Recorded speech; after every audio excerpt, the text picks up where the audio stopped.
Tu as besoin de savoir t'exprimer à l'oral, que ça soit avec tes amis, pour parler à une femme, pour t'adresser à tes partenaires professionnels ou pour t'exprimer face à une caméra comme je fais en ce moment. C'est un besoin vital de savoir communiquer. Si t'as pas de charisme quand tu t'exprimes, tes propres gosses te respecteront même pas. Et dans cette vidéo, sans effort, je vais t'aider à améliorer ton éloquence juste en te montrant les conneries à pas faire et vous les faites toutes. Premier truc à ne pas faire, ne parle pas pour rien. Si tu sais pas quoi dire, ferme-la. Vraiment. Parle moins et quand tu parles, parle en sachant où tu veux en venir. Deuxième connerie à ne plus faire, ne parle pas trop fort ni trop doucement. C'est-à-dire, gère le volume de ta voix. Les mecs qui savent pas quoi dire, souvent ils parlent trop doucement. Troisième connerie à ne pas faire, ne parle pas comme un robot. Un robot, c'est monotone, ça manque de musicalité dans la voix. Parler, c'est comme chanter.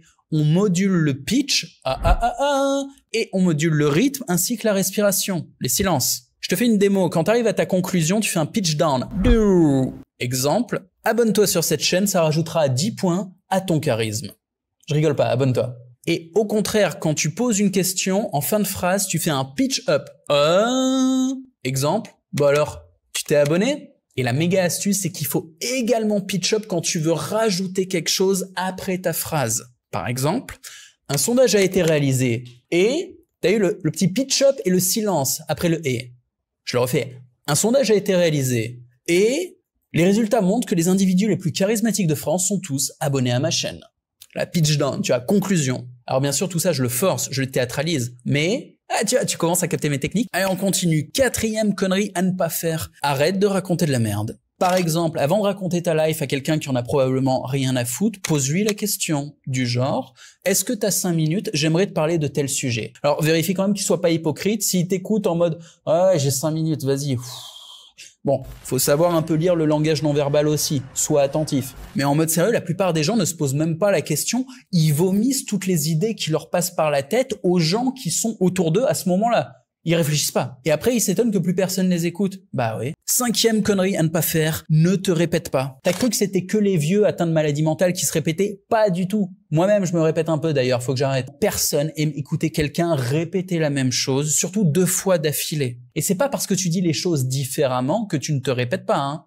Répéter la même idée en changeant de phrase, en changeant la forme, ça reste une répétition. Les gens s'ennuient, ils ne t'écoutent plus. Depuis que je me suis mis à aider des créateurs, je vois plein de créateurs au profil technique, genre des gens qui ont fait des hautes études ou qui sont très experts dans un domaine précis, qui n'arrivent pas à se mettre au niveau. Ils emploient un vocabulaire technique où ils ont des références que les gens n'ont pas, du coup personne les écoute, personne les comprend et ils font pas d'argent. Du coup, si t'es un expert, regarde absolument cette vidéo, genre c'est obligatoire. Si t'es pas un expert, regarde quand même la vidéo parce que je vais te donner des notions de marketing général que tu vas pouvoir utiliser. Personne au monde ne fait l'effort de comprendre. Les gens s'en foutent. Ils s'intéressent à eux, ils s'intéressent à leurs problèmes, ils s'intéressent à leurs désirs. Ils s'intéressent pas à la diététique génomique ou à n'importe quel langage ou vocabulaire spécifique des techniciens. Ils s'en foutent. Et ils ont raison de s'en foutre. Est-ce qu'ils veulent devenir experts eux-mêmes? Non. Pourquoi devraient-ils maîtriser le vocabulaire? Aucune utilité. Tout ce qu'ils veulent, je le répète, c'est basique, c'est du bon sens, ils veulent régler leurs problèmes, c'est tout. Et si c'était possible, ils voudraient le régler comme ça le problème, juste en claquant des doigts. Du coup, il faut une clarté absolue. Un vocabulaire qui fasse partie du langage commun, ne faire aucune référence incompréhensible. On ajoute le langage des émotions. Imagine que tu parles à un bébé. Qu'est-ce que tu lui demandes? T'as faim? T'as froid? Tu veux faire caca? C'est comme ça qu'on parle au client. Quand t'es par exemple un thérapeute qui soigne des patients, les patients sont pas des pros, ils s'en foutent, ils veulent juste être soignés. Quand le garagiste il répare ta bagnole, il t'explique vite fait ce qu'il a fait, mais tout ce que tu veux c'est que ça roule. Bon bah il faut savoir à qui tu t'adresses. Si tu t'adresses pas à des pros, tu parles pas un langage de pro. Et le langage humain, c'est un langage basé sur le désir et les douleurs. L'idée c'est d'être à la fois humble et pragmatique. Le pragmatisme, c'est de comprendre que son offre propose de la valeur. Et cette valeur peut être reçue par tout un panel d'audience. On est d'accord. Il y a plein de gens qui ont un besoin qui peut être satisfait par ton offre. D'accord. Les techniciens sont tellement des autistes. C'est structurel. Ils peuvent pas en sortir. C'est pour ça que tu as plein de développeurs qui lanceront jamais leur business. Ils en sont incapables. Ça demande un grand écart intellectuel qui est très douloureux pour avoir à la fois la structure mentale de créer de la technique, de l'expertise et en même temps d'être humain, de communiquer, de comprendre, d'avoir de l'empathie. Et le marché n'a aucune pitié. C'est pour ça qu'il y a autant de gens qui détestent le capitalisme, parce qu'il écrasera, il broiera tous les faibles, tous les autistes, tous les artistes, tous les gens qui sont pas adaptés à cette survie. C'est difficile, mais il faut faire les deux. Observez autour de vous, c'est jamais ça. On a toujours des profils de techniciens qui sont payés un fragment de ce que la compagnie ou la plateforme ou ce que tu veux gagne parce que tu as un business en haut qui gère les affaires et qui lui prend la plupart du pognon. C'est ce que je fais. J'ai raison de le faire parce que je le mérite. Moi, je l'ai fait, ce grand écart. Moi, j'ai fait les deux. Et ça fait des années que je fais les deux. C'est douloureux pour tout le monde. C'est pas facile, personne n'est fait pour ça, ça fait mal. Faut faire les deux.